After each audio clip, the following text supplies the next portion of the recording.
ৰূপা, আমাৰতো প্ৰেম বিবাহ নহয়। আমাৰ ঘৰৰ মানুহে চাইহে আমাৰ বিয়া পাতি দিছে, মানে আমাৰ এৰেঞ্জ মেৰেজ। কিন্তু তোমাক এটা কথা সুধিব পাৰোনে? হয়, সোধকচোন। তুমি বাৰু মোৰ নিচিনা চাকৰি কৰা এজন ল'ৰালৈ কিয় বিয়া হ'লা? আই মিন, মানে সৈনিকলৈ কোনো মানুহে ছোৱালী দিব নিবিচাৰে, সোনকালে বিধৱা হয় বুলি।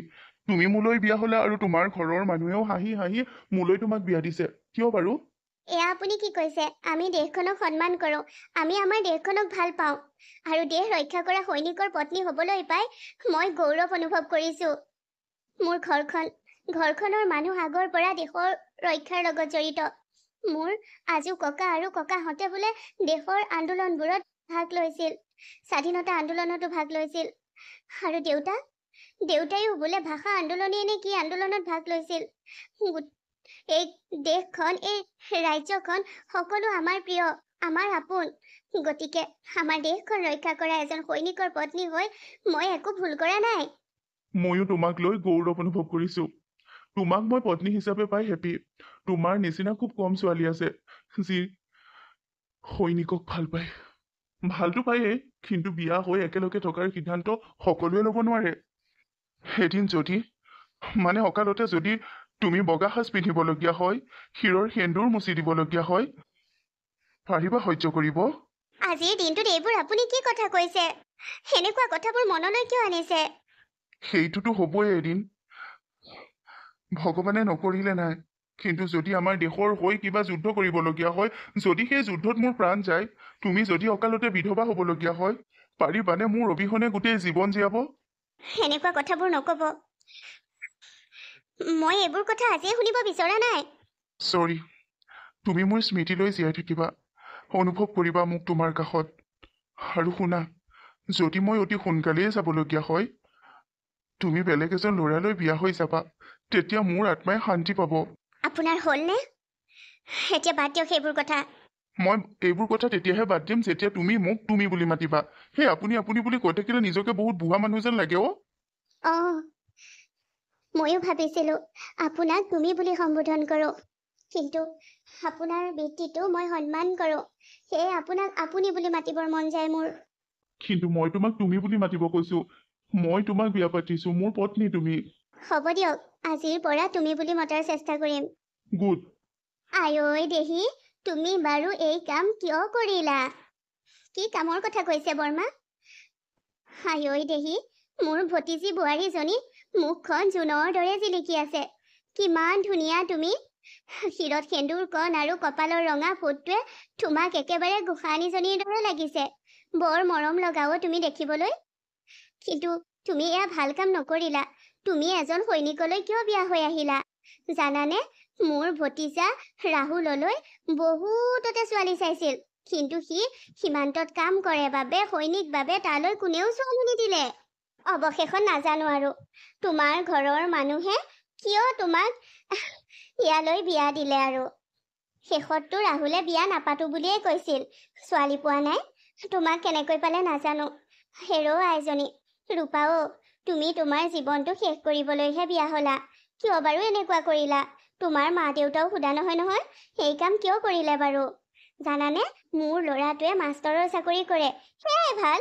ঘৰতে এমুঠি খাইছে, গৈ স্কুলৰ ল'ৰা ছোৱালীক পঢ়ুৱাইছে, দুটামানে বুজিছে, তাৰে দুটামানে না বুজা। বুজাটোৱে ভাল নম্বৰ পাইছে, নুবুজাটোৱে নাই। মাষ্টৰ এইবোৰ কি কথা আছে? আকৌ ঘৰত আহি আৰামত খাইছে, শুইছে, যাব পাৰিছে যদিও দেওবাৰটোত ফুৰিবলৈ পাৰিছে। ঘৈণীয়েক নিজৰ ল'ৰা ছোৱালীৰ লগতে আছে। কিন্তু ৰাহুল নোৱাৰে নহয় তোমাৰ লগত থাকিবলৈ। তাৰ ছুটীটো 15টা দিনৰহে, যাবৰে হ'বচোন তাৰ।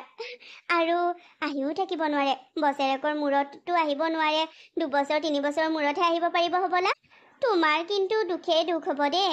নাজানো আৰু তুমি কিয় অকালতে বিধৱা হ'বলৈ ৰাহুললৈ বিয়া হৈ আহিলা। বৰ্মা, আপোনাৰ কথাখিনিত মই একমত নহয়। আপুনি এনেকৈ কিয় কৈছে? মই ৰাহুললৈ বিয়া হোৱাৰ যি সিদ্ধান্ত লৈছিলো, সেয়া শুদ্ধ সিদ্ধান্ত বুলি ভাবো। এজন সৈনিকৰ পত্নী হ'বলৈ পাই মই গৌৰৱ অনুভৱ কৰিছো। আৰু আপুনি এনেকৈ কৈছে মোৰ ভাল লগা নাই। আপুনি জানেনে, ৰাহুলে আমাক ৰক্ষা কৰিবৰ বাবে, আমাৰ দেশখন বচাবৰ বাবে সীমান্তত পহৰা দি আছে। সীমান্তত আছে গৈ। কিন্তু আমি কি কৰিছো? ঘৰত ঠিকছে খাইছো, মিতিৰ কুটুমৰ ঘৰত ফুৰিবলৈ গৈছো, তাৰ বাহিৰে আন কি কৰিছো আমি?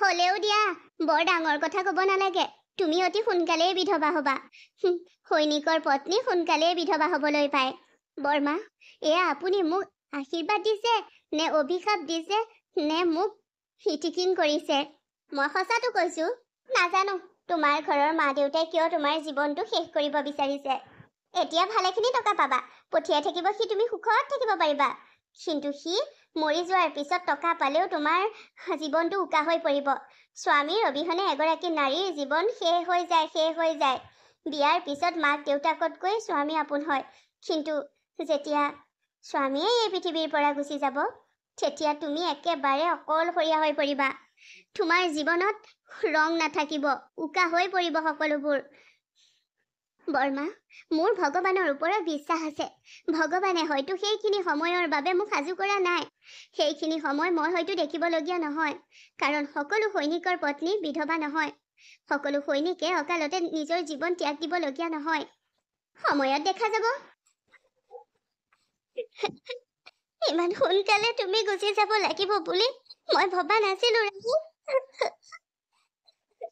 কণা কটা কিয় কৰিছা উপায় নাই যাবই লাগিব কাৰণ মই সৈনিকৰ চাকৰি কৰোঁ মই সীমান্তত থাকোঁ সীমান্তত এতিয়া যুদ্ধৰ আগজাননী পোৱা হৈছে সেই যুদ্ধৰ বাবে নিজকে সাজু কৰি যাবইতো লাগিব তুমি চিন্তা নকৰিবা যুদ্ধ শেষ কৰি মই অতি সোনকালেই আহিম ক'তনো ছুটি পাবা এতিয়া মোৰ 15 দিনৰ ছুটি আছিল কিন্তু মই ছুটি 8 দিনহে ল'বলৈ পালোঁ বেছি নাপালোৱেই নহয় গতিকে মই ৰিকুৱেষ্ট কৰিলে মোক পুনৰ ছুটি দিব তুমি একেবাৰে চিন্তা নকৰিবা মোৰ মৰমবোৰ তোমাৰ লগত আছে নহয় তুমি নিশ্চিন্ত মনে থাকা সদায় মোক তোমাৰ কাষতেই অনুভৱ কৰিবা মই তোমাৰ নামৰ শিৰত সেন্দুৰ সদায়ে লৈ থাকিম আৰু তোমাৰ বাবে ৰৈ থাকিম যাতে তুমি সোনকালে আহা ৰাহুল মই ইয়াত শিৰত সেন্দুৰ ল'ম আৰু তাত তোমাৰ জীৱন সুৰক্ষিত হৈ থাকিব ৰূপা তুমি মোৰ আয়ুসৰ ভিক্ষা কৰিব নালাগে ভগৱানে যিমান দিনলৈ ৰাখে সিমান দিনলৈ মই থাকিম যদিও তুমি কৰিব বিচাৰিছা তেন্তে দেশ ৰক্ষা হোৱাৰ কথা চিন্তা কৰা তুমি দেশখন ভালে থাকিবলৈ প্ৰাৰ্থনা কৰিবা ভগৱানক শুনা ইমান সোনকালে মই তোমাক এৰি থৈ নাযাওঁ নহয় আমাৰ মাইনা হ'ব এদিন তুমি মোলৈ ৰৈ থকাৰ দৰে আমাৰ মাইনেও মোৰ বাবে ৰৈ থাকিব পাপা কেতিয়া আহিব বুলি সেইদিন অতি সোনকালে আহিব অতি সোনকালে আমাৰ মাজলৈ আমাৰ মাইনা আহিব তুমি যোৱা দেশ ৰক্ষা কৰাংগৈ তুমি যোৱা এই যুদ্ধত জয়ী হোৱাংগৈ মই তোমালৈ আশাৰে বাট চাই থাকিম ৰাহুল ভালে থাকিবা ৰূপা তোমালৈ ফোন কৰি সদায় কথা পাতি থাকিম আই লাভ ইউ টু ভালকৈ যাবা অ'কে বাই বাই ৰাহুল আজি ৰাতিয়েই তুমি গুচি যাবা বুলি মই ভবায়ে নাছিলো তোমাৰ অবিহনেই থাকিব লাগিব একো নাই তুমি সুখত থাকিবাগৈ তাত তুমি দেশ ৰক্ষা কৰি যুদ্ধত জয়ী হৈ পুনৰ ইয়ালৈ আহিবা মই জানো তুমি সোনকালে আহিবা মই তোমাৰ বাবে ৰৈ থাকিম ৰূপা তোক বহুদিন দেখাই নাই তই মাৰ ঘৰলৈ তেতিয়া আঠমঙলাতে যোৱা নি বাৰু দেখায়ে নাই জনা পেহী মই ছদিনৰ দিনাই আঠমঙলা গ'লো তাৰ পিছত ঘৰত থাকিবলৈ যোৱাৰ কথা আছেহে যোৱা হোৱাই নাইকিয়া এখেত আকৌ গ'লগৈ নহয় কি জোৱাই গ'লেই নেকি আকৌ বোলে বহুদিনৰ ছুটীত আহিছিল বহুদিন নহয় বিয়াৰ পিছত 15টা দিনৰ ছুটী তাৰ আগত লৈছিল হ'বলা 15 দিন মানে এমাহৰ ছুটী আছিল গ'লগৈ যুদ্ধৰ ঘোষণা হ'ল যে গুচি যাবলগীয়া হ'ল সীমান্তত যুদ্ধ নহয় কেতিয়াৰ পৰা যুদ্ধ হৈ আছে তেখেত যোৱাৰ পিছত ট্ৰেইনিং আছিল এতিয়া যুদ্ধ হৈ আছে মোৰ বৰ চিন্তা লাগে কেৱল ভগৱানৰ ওচৰতে প্ৰাৰ্থনা কৰি থাকোঁ কালি ফোন আহিছিল বোলে সেই যুদ্ধ দীঘলীয়া হ'ব ফোন কৰিবলৈ নাপালেও চিন্তা কৰিব নালাগে বুলি কৈছে যুদ্ধ শেষ হোৱাৰ পিছত একেবাৰে ঘৰলৈ আহিব হেৰা ভয়ে লাগেচোন পাই তই ভগৱানৰ ওচৰত প্ৰাৰ্থনা কৰি থাকিবি দেই জোৱাই যাতে কুশলে থাকে কেৱল তেখেতৰ বাবেই নহয় তাত কাম কৰা প্ৰতিজন সৈনিকৰ বাবে মই চিন্তা কৰিছোঁ ভগৱানৰ ওচৰত প্ৰাৰ্থনা কৰিছোঁ বাৰু পেহী মই এতিয়া দোকানলৈ আহিছোঁ মাও গাটো ইমান ভাল নহয় দোকানৰ পৰা মই কিবা বজাৰ অলপো কৰিব আছে তাৰপিছত ফাৰ্মাচীলৈও যাম মাৰ বাবে টেবলেট আনিবলৈ থোৰ আৰু মানুহজন নাই, এতিয়া সেইখিনি তয়ে কৰিব লাগিব। কিয়? তহঁতৰ ল'ৰা এটা আৰু আছিল নহয়, মানে জোঁৱাই ভায়েক এটা। সি ক'ত থাকে আজিকালি? সেইজন নিজৰ ভায়েক নহয় নহয়, বৰমাকৰ ল'ৰাহে। আছে, কাষৰ ঘৰতে থাকে। হ'ব দে, হ'ব যা। এখেতলৈ আজি বৰকৈ মনত পৰিছে। তেওঁ ফোন নকৰা আজি 5-6 দিন হৈ গ'ল। মাও গাটো বেয়া বেছিকৈ। আগতে মা অকলে থাকে বাবে মাৰ লগত থাকিবলৈ মাহীৰ ছোৱালীজনীক ৰাখি থৈছিল। তাই কলেজো পঢ়িছিল, মাৰ লগতো আছিল। এতিয়া আকৌ তাইও আমাৰ বিয়াৰ পিছতে বিয়া হৈ গুচিয়ে গ'ল, পলাই গ'ল। মই লগ হিচাপেনো কাক মাতো? মোৰো নিজৰ বাই এজনী আছিল, তাইকো বিয়া দিলে। মইনো এতিয়া কাক মাতি আনো আমাৰ লগত থাকিবলৈ? এখেতৰ ফোনো নাই, তেখেতে গমো নাপায় যে মাৰ ইমান গা বেয়া। এইবাৰ ফোন কৰিলে খবৰটো দিব লাগিব যে মাৰ স্বাস্থ্য একেবাৰে বেয়া। কিন্তু আজি 6টা দিনে ফোন কৰা নাই কিয় বা? মই এনেই চিন্তা কৰি আছিলো। তেওঁ কৈছিল নহয়, যুদ্ধ শেষ হ'লে একেবাৰে ঘৰলৈ যাম, চিন্তা কৰি নাথাকিবা ফোন নকৰিলেও। ব্যস্ততাৰ মাজতনো ক'ত ফোন কৰিবলৈ সময় পায়? ফোন চাগে লগতেই নাথাকে। তেখেতক মোৰ ভাল খবৰটো দিবলৈও আছে যে মই তেখেতৰ সন্তানৰ মা হ'বলৈ ওলাইছো। তেখেত দেউতা সেইদিনাখনি যোৱাৰ আগত কৈ গৈছিল যে আমাৰ মাজলৈ আমাৰ মাইনা আহিব। হয়, সঁচাকৈ আমাৰ মাইনা আহিবলৈ লৈছে। আমি দেখা সপোনবোৰ পূৰ হ'ব ৰাহুল। তোমাক এই খবৰটো দিলে যে তুমি ফূৰ্তিতে ক'ব নোৱাৰা হৈ যাবা। তোমাৰ আনন্দৰ সীমা নাইকিয়া হ'ব। কিন্তু কেনেকৈ দিওঁ তোমাক মই এই খবৰটো? তুমি যেতিয়াই ফোন কৰা তেতিয়াই প্ৰথম সেই কথাটোহে ক'ম। ৰূপাব। এয়াচোন সৰুপৰ মাত, মানে বৰমাৰ পুতেকৰ মাত। সি আজি স্কুল যোৱা নাই নেকি? তাৰতো মাষ্টৰৰ চাকৰি, স্কুল যাব লাগে। মোক আকৌ কিয় মাতিছে? আপুনি বাহিৰলৈ ওলাই আহকচোন। ইয়াত কি হৈছে চাওকচোন। কোন আহিছে আৰু কেনেকৈ আহিছে চাওকচোন। কোনোবা আহিছে? কোননো আহিছে? মই এনেকৈ কেনেকৈ ওলাই যাওঁ? ৰ'বা, মই অলপ কাম কৰি আছো, কামখিনি শেষ কৰি গৈছো ৰ'বা। আলহীক বহিবলৈ দিয়াচোন। আৰে ৰূপানব, দাদা আহিছে, দাদা। দাদা আহিছে? মানে এখেত আহিছে? ৰাহুল আহিছে? গৈছো। ৰাহুল, তুমি খবৰ নিদিয়াকৈ? ৰাহুল, মই এনেকৈ ৰাহুলৰ সন্মুখলৈ নাই, অলপ সাজি কাচি যাওঁ, ধুনীয়া হৈ যাওঁ। ভাল শাৰী এখন বা চাদৰ মেখেলা এযোৰ পিন্ধি লওঁ। আৰু ফুটটোতো ডাঙৰকৈ লৈ আছো, শিৰতো ডাঙৰকৈ লৈছো। চুলি কেইডালত ফুল এপাহ মাৰি লওঁ, ধুনীয়াকৈ সাজি কাচি ওলাই যাওঁ।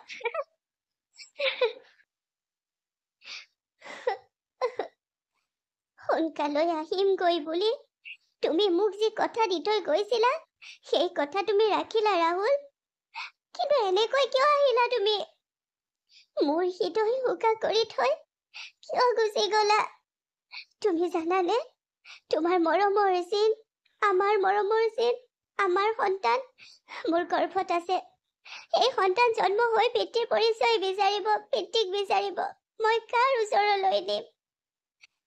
তোমাৰ ফটো দেখুৱাই, তোমাৰ কাহিনী কৈ ঠিকেই বুজাব পাৰিম, কিন্তু পিতৃৰ মৰম কোনে দিব? ইমান সোনকালে কিয় গুচি গলা? কিয় ৰাহুল, কিয় গুচি গলা?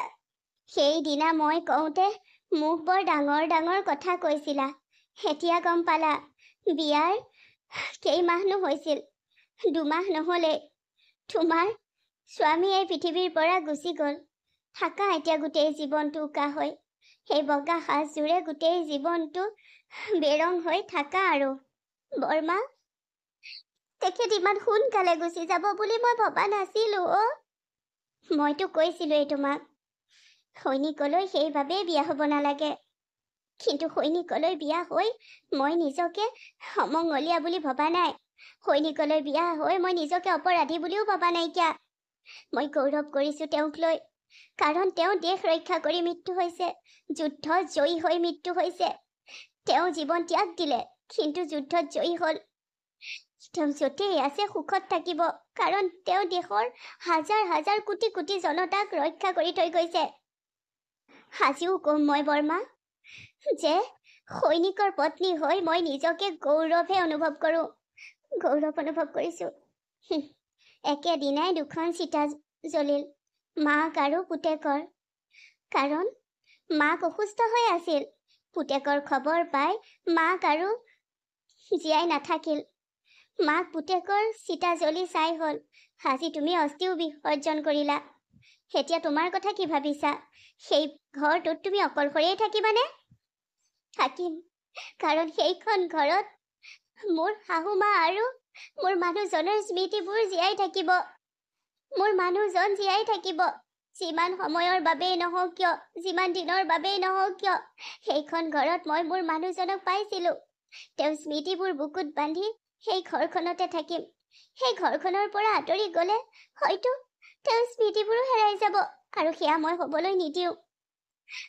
তুমি আকৌ সেই একেটা ভুলকে কৰিব ওলাইছা। মই ভাবিছিলোঁ এইজনী গুচি যাব, ঘৰটো আমাৰ হ'ব, গোটেই মাটি বাৰী সা সম্পত্তিবোৰ আমাৰ হ'ব।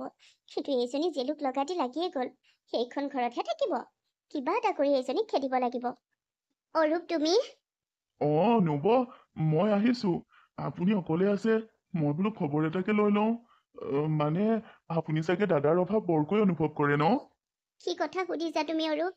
তেখেতৰ অভাৱ কেনেকৈ অনুভৱ নকৰাকৈ থাকো? বৰ মনত পৰে তেখেতলৈ। উপায় নাই, কি কৰিবা? তেখেতৰ স্মৃতিবোৰ বুকুত বান্ধিয়েই জীয়াই থাকিব লাগিব। তেনেকৈ কিয় কৈছে? মই আছো নহয়, চিন্তা নকৰিব নব। মই থাকোতে আপুনি কিহৰ চিন্তা কৰিব লাগে? দাদাৰ অভাৱ মই আপোনাক কেতিয়াও অনুভৱ কৰিবলৈ নিদিওঁ। তুমি কি ক'ব বিচাৰিছা? মই এইটো ক'ব বিচাৰিছো যে দাদাৰ অবিহনে আপোনাক মৰম কৰিবলৈ মই আছো নহয়। মই আপোনাক মৰম দিম। এইবোৰ কি কথা কৈছা তুমি? যোৱা, ইমান ওচৰ চাপি কিয় আহিছা? আৰে নব, কি কথা কোৱা বাৰু? তুমি ইমান ধুনীয়া, তাতে ইমান কম বয়সতে বিধৱা হলা। দাদাৰ লগত 8টা দিনহে থাকিবলৈ পালা। 8 নম্বৰ দিনা ৰাতিচোন দাদা গুচিয়ে গ'লগৈ। ঐ দেখি বেয়াই লাগে তোমালৈ। তাৰ পিছত আৰু আহিল যদি দাদাৰ মৃতদেহে আহিল, ডেড বডি। এতিয়া চিন্তা নকৰিবা, মই আছো নহয়। যোৱা, আঁতৰি যাব কৈছো, আঁতৰি যোৱা। কিয় তেনেকৈ কৈছা? মই কৈছো নে নাই আঁতৰি যাবলৈ? নহব নব, নহব নহব। সেইখিনি সাংঘাতিক বস্তু। তোক মই এই গাঁৱৰ পৰাই খেদিম। তই মোক চৰিত্ৰ বেয়া বুলি কৈ খেদি দিলি নহয়। তই বৰ নিজকে পবিত্ৰ নাৰী দেখুৱাইছ নহয়। তোক এই গাঁৱৰ পৰা খেদাৰ ব্যৱস্থা কৰি আছো। আজি তুমি গুচি যোৱা 6 মাহ হৈ গ'ল। তোমাক সেই বিদায় দিয়া ঠাইখিনিলৈ মই আহিছো। কিজানি তোমাক বিচাৰি পাওঁ, কিজানি তুমি আকৌ ঘূৰি আহা। জানানে, লাহে লাহে মোৰ গৰ্ভত আমাৰ সন্তান ডাঙৰ হৈছে। তুমি যদি লগত থাকিলা হয়, কিমান আনন্দ পালা হয়। মই তোমাৰ কাষতে আছো ৰূপা।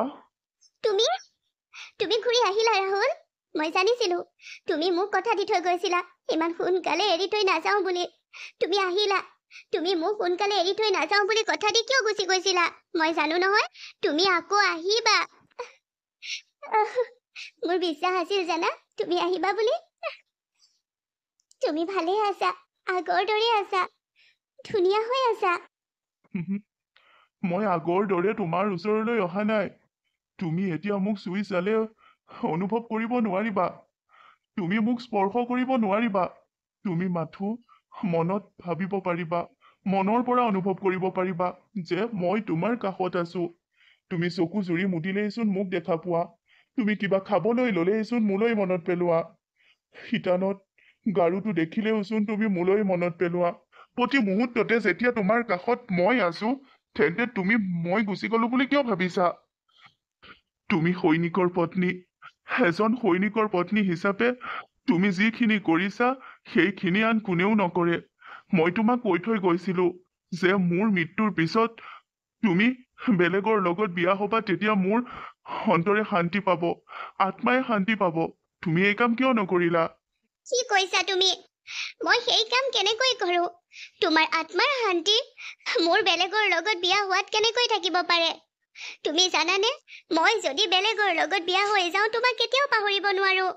আৰু তোমাৰ স্মৃতি বুকুত বান্ধি বেলেগ এজনৰ পত্নী হৈ থকা মানে তেখেতক প্ৰতাৰণা কৰা নহব জানো?